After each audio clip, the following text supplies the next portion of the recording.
Welcome home Pedias, ketemu lagi dengan Kanidia. Ya, Kanidia balik lagi di section bebas belajar bareng Pedias. Dan kali ini Kanidia kembali lagi menampilkan sesuatu yang baru.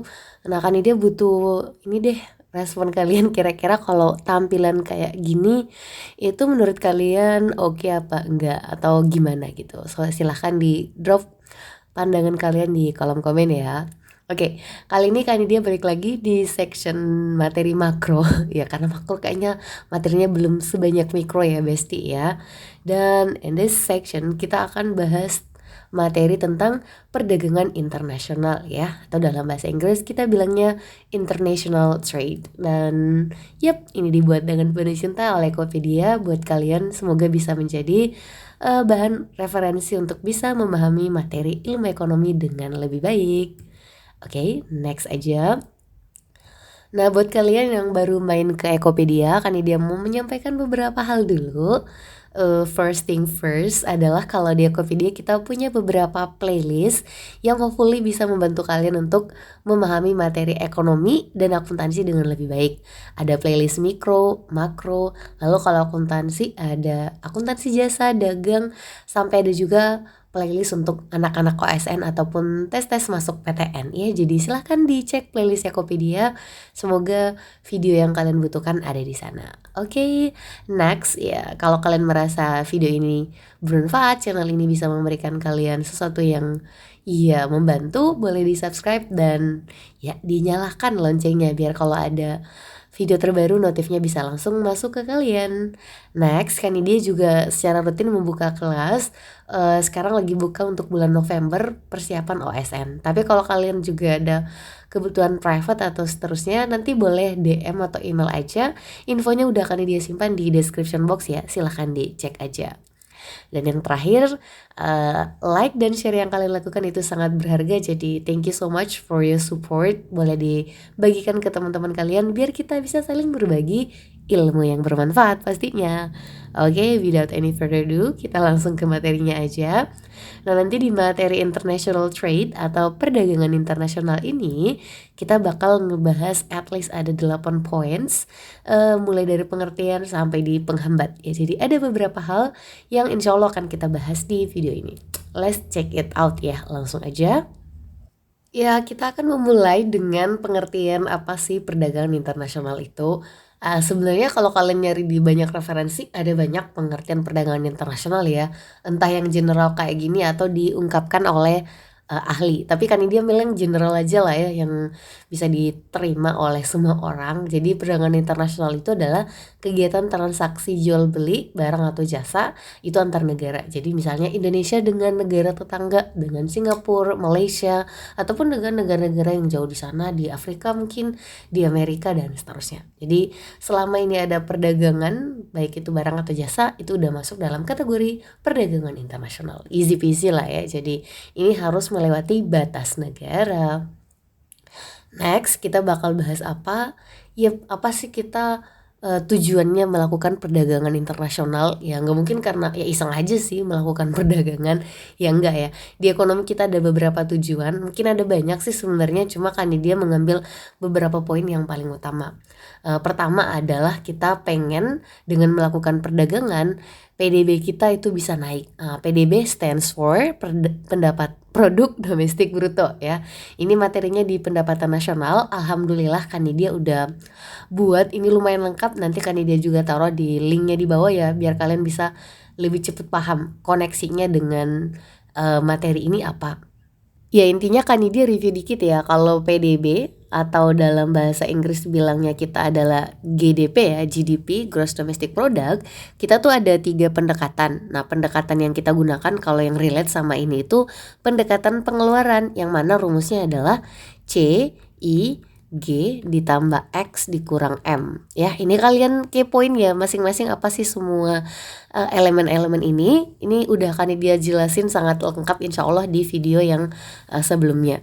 Nah, kalau kaitannya dengan materi ini tuh kalau kita perdagangan internasional kita bahkan melakukan ekspor dan impor ya, X dan M.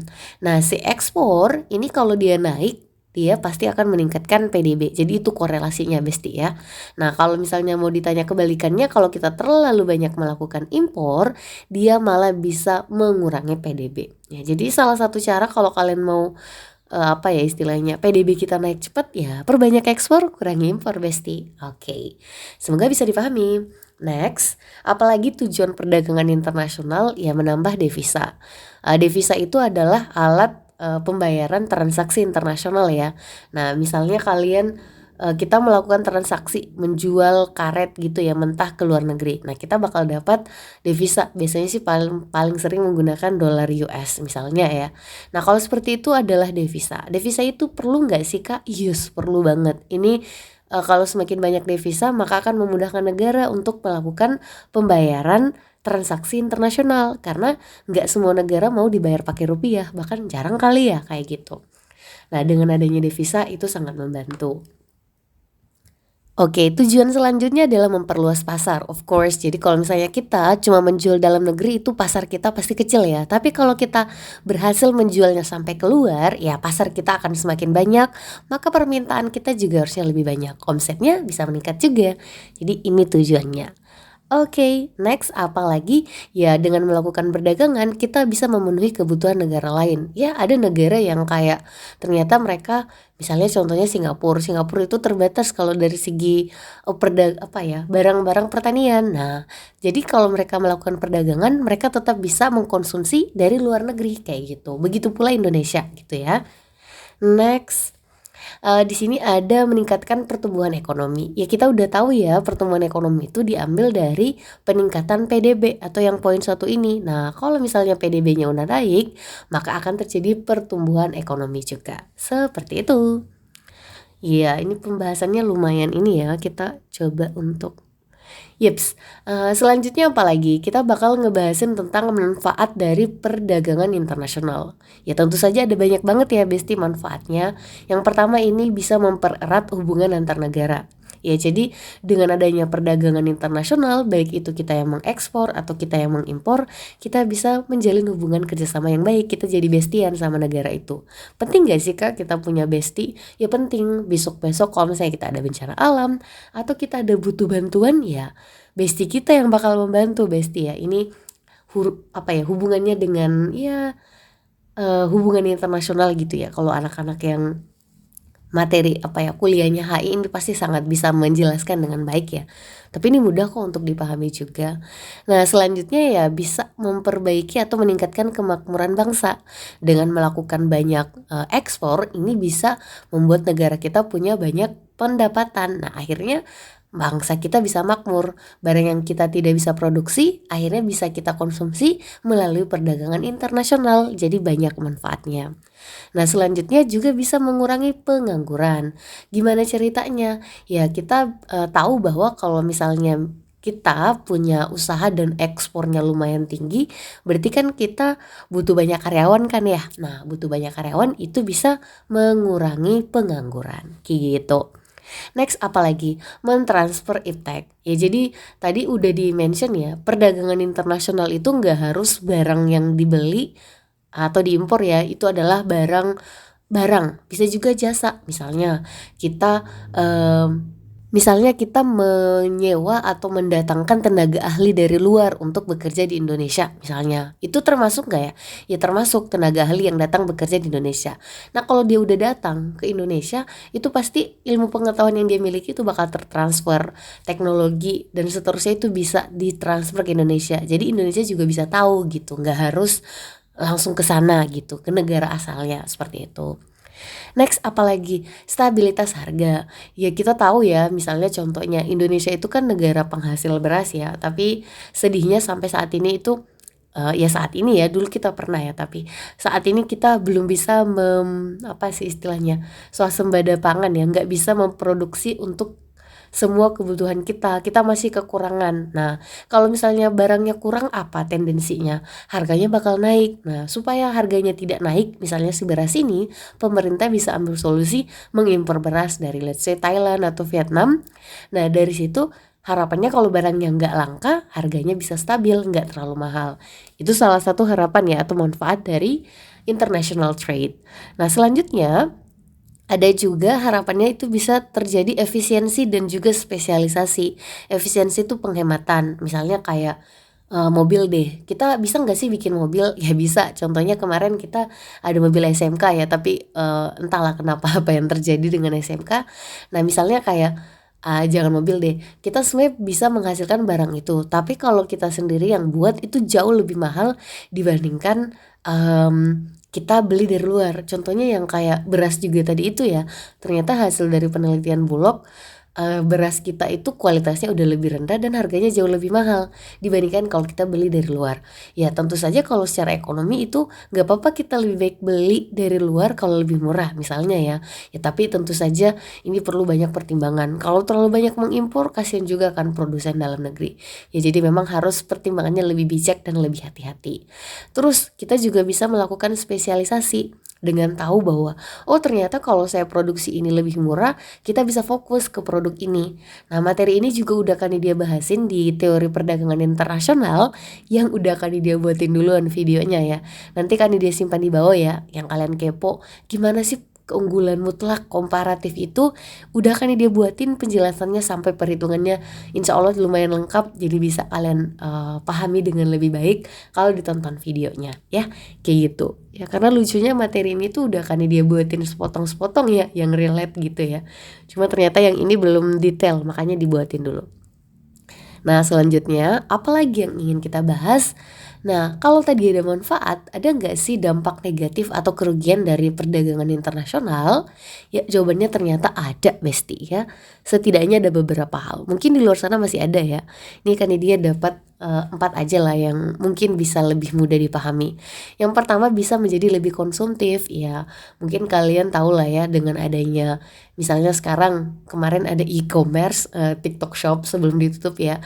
Ini membuat kita jadi lebih konsumtif nggak sih? Ya cenderung seperti itu karena barang yang awalnya kita mungkin agak susah di dalam negeri, tapi dengan adanya perdagangan yang membuat kita bisa beli dari luar dengan mudah, maka kita bisa cenderung lebih konsumtif dan ini bukan hal yang baik ya Besti ya. Oke, terus apa lagi? Nah, ini bisa mengancam industri dalam negeri. Masih relate dengan TikTok Shop yang kemarin akhirnya ditutup sama pemerintah. Ya ini karena mereka merasa misalnya yang kemarin ya pedagang di Tanah Abang merasa, wah sekarang udah orang tendensinya beli online aja, gimana dong kita yang jualan offline? Ini bisa mengancam. Ya tentu saja makanya apa yang harus dipelajari dari sini, produsen dalam negeri juga harus berbenah, harus bisa menyesuaikan dengan segala tantangan yang ada. Ya karena ya bakal terus ada tantangan dari waktu ke waktu, jadi emang harus adjust dengan kondisi yang ada. Terus apa lagi? Ini tuh kalau misalnya nggak dikelola dengan baik bisa terjadi eksploitasi sumber daya alam. Misalnya Indonesia berhasil mengekspor ya, apa ya contohnya, dari laut lah ya, hasil alam gitu ya. Apa ya contohnya nggak tahu. Contohnya kita punya ada sumber daya alam yang kemudian dikelola dan dijual ke luar negeri, nggak tahu lah apa contohnya. Nah ternyata di luar negeri itu banyak yang suka. Nah kalau kita nggak wise, nggak bijak mengelolanya, kita bisa aja bilang ya udah kita ambil aja sebanyak mungkin ya supaya bisa mendapatkan keuntungan sebanyak mungkin. Misalnya ikan ya, kita melakukan apa ya, pengeboman supaya dapat ikan banyak untuk dijual keluar ya, tapi kan eksploitasi dan itu merusak alam dan itu sesuatu hal yang berbahaya Besti ya. Next apa lagi? Ya kalau misalnya kita nggak bagus dalam pengelolaan ya belanja dan seterusnya, kita bisa ketergantungan nih pada produk-produk luar negeri yang bahaya juga sih ya. Kalau misalnya kita tiba-tiba di stop, nah itu bahaya. Bisa jadi kalau udah ketergantungan parah mengancam kestabilan hidup kita ya. Itu bahayanya ya Besti ya. Oke, next. Em, apa lagi nih? Nah, kita mau bahasin tentang contoh dari perdagangan internasional. Ini mudah sih ya, tapi nggak apa-apa. Kita bisa melakukan ekspor impor barang ya. Contohnya ya, ini udah mudah banget ya. Sekali lagi ekspor kita menjual barang keluar, impor kita beli barang dari luar. Barang ya. Nah terus kalau ini jasa, boleh nggak sih Kak? Ya boleh. Contoh ekspor jasa, misalnya kayak TKI ya, orang Indonesia yang bekerja keluar menjual jasanya, itu ekspor jasa. Impor jasa, tenaga ahli dipanggil ke Indonesia, misalnya waktu ada proyek gitu ya kereta cepat, dipanggil tenaga dari misalnya kalian kemarin kerja sama Cina ya, tapi misalnya kita panggil dari Jepang kayak gitu dan seterusnya lah ya.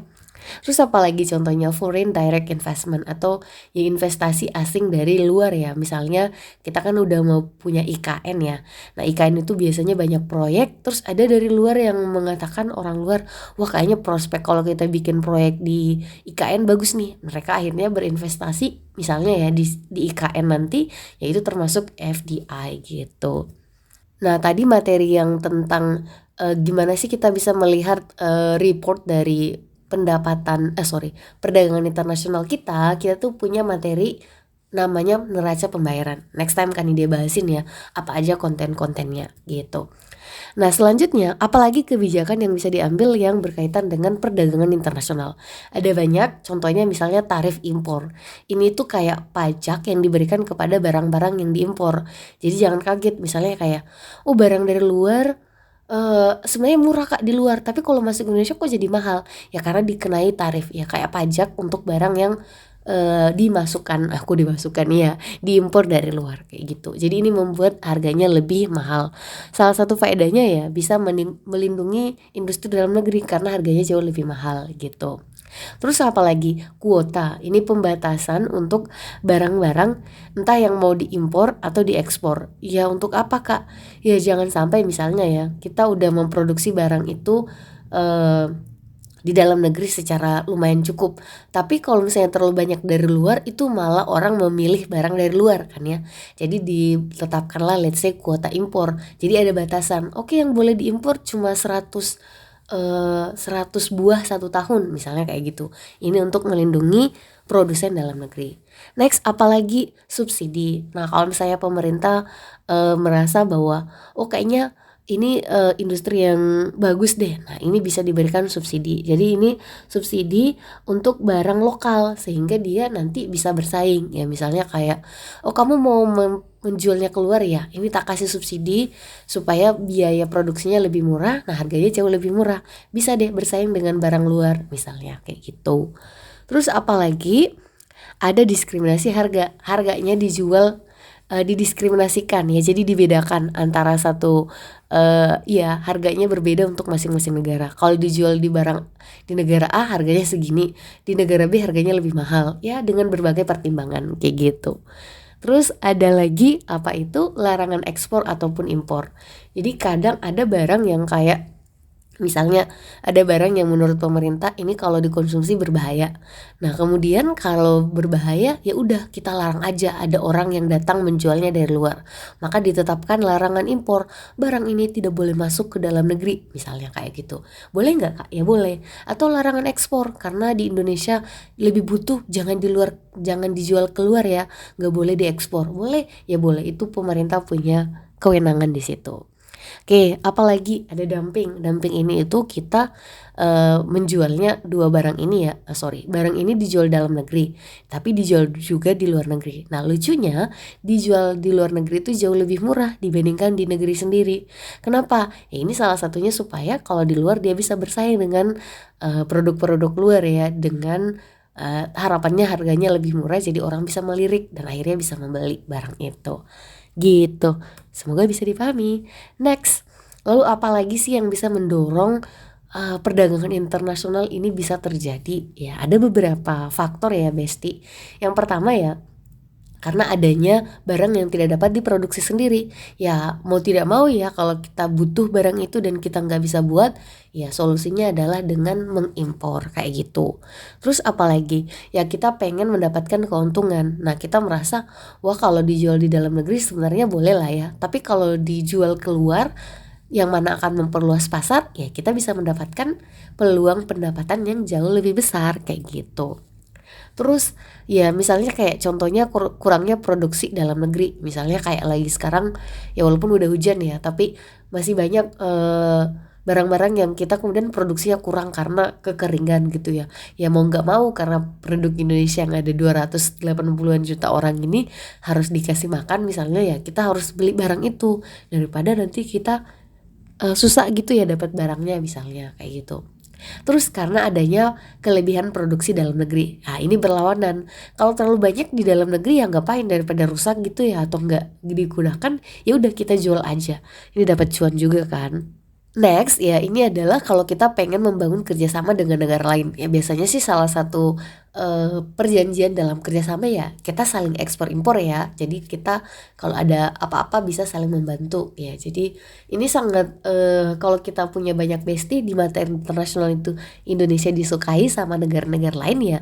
Dalam hal ini ya kita bisa banyak mendapatkan manfaat. Misalnya kayak tiba-tiba kita kekurangan salah satu barang. Nah, kalau kita punya bestie dari negara lain, dia mungkin aja mau menjual barang itu ke kita. Ya karena sekarang ada banyak kasus ya. Contohnya kayak kemarin India memutuskan itu untuk mengurangi penjualan atau ekspor berasnya keluar ya, beras sama gandum, astagfirullah, sorry kan dia lupa. Pokoknya gara-gara kekeringan, dia sendiri juga merasa kalau nggak ke dirinya sendiri bahaya, jadi dia memutuskan untuk membatasi. Nah, jadi kalau misalnya kita punya bestie, mungkin kita bisa saling membantu gitu. Oke, nah yang selanjutnya adalah apa aja sih yang bisa menghambat perdagangan internasional itu bisa terlaksana? Ya, yang di sini kan dia ambil ada 4 poin lah ya yang mungkin mudah untuk kita pahami. Yang pertama ada kebijakan ekonomi internasional. Jadi misalnya ada kebijakan ekonomi yang mengatakan ada kan yang namanya free trade. Nah, kita nggak perlu bayar ini, tapi ada juga yang kemudian dibatasi. Ada pokoknya nggak boleh memproduksi barang ini karena dianggap barang ini berbahaya atau dan seterusnya. Dan dengan adanya kebijakan itu bisa menghambat loh besti ya, kayak gitu. Terus terjadinya konflik ya, misalnya sekarang lagi rame Israel dengan Palestine, itu bisa membuat perdagangan terhambat. Atau yang kemarin tahun lalu juga rame Rusia dengan Ukraine ya, itu juga bisa menyebabkan perdagangan internasional itu terhambat ya. Kita tahu Ukraine penghasil gandum, Rusia itu mengekspor gas ke negara-negara Eropa ya, karena ada perdagangan ini juga terhambat gitu. Dan selanjutnya apa lagi? Ya kualitas SDM yang rendah. Kalau kualitas SDM yang rendah ini bisa korelasinya ke banyak hal. Produksi kita tidak maksimal atau tidak berkualitas. Dan ini bisa menghambat ya perdagangan internasional karena mungkin spesifikasi produk kita nggak sesuai dengan yang diharapkan gitu. Terus apalagi nilai tukar yang berbeda ya, kita nggak misalnya kayak Indonesia dengan negara lain, let's say kayak Amerika, kalau kurs rupiah terhadap dolar lagi naik banget ya mungkin ini bisa menyebabkan impor kita berkurang karena kita mikir waduh mahal banget sih dolar saat ini, jadi kalau kita beli dan harus bayar dalam dolar lumayan harus mengeluarkan banyak duit. Nah, ini bisa mempengaruhi atau menghambat terjadinya perdagangan internasional. Mungkin ada banyak faktor lain, tapi menurut Kandidi ini cukup lah untuk memberikan gambaran ya. Kita juga sama-sama belajar, kan dia masih terus belajar Besti, jadi mari kita saling berbagi ilmu pastinya. Oke, sepertinya itu aja yang bisa Kandidi sampaikan untuk video kali ini. I really appreciate your coming. Terima kasih udah main ke Ekopedia. Kalau kalian merasa ini bermanfaat, boleh banget di subscribe untuk mendukung support channel ini supaya bisa lebih baik. And didukung astagfirullah. Ditunggu juga like dan share-nya buat dikasih ke teman-teman kalian biar kita bisa saling berbagi ilmu yang bermanfaat. Oke, Besti, itu aja yang bisa dia bagikan. Thank you dan mohon maaf ya kalau ada yang gak nyaman. Tetap sehat selalu dan selalu bersyukur. Alhamdulillah. Sampai jumpa di video Kanidi yang lain. Assalamualaikum.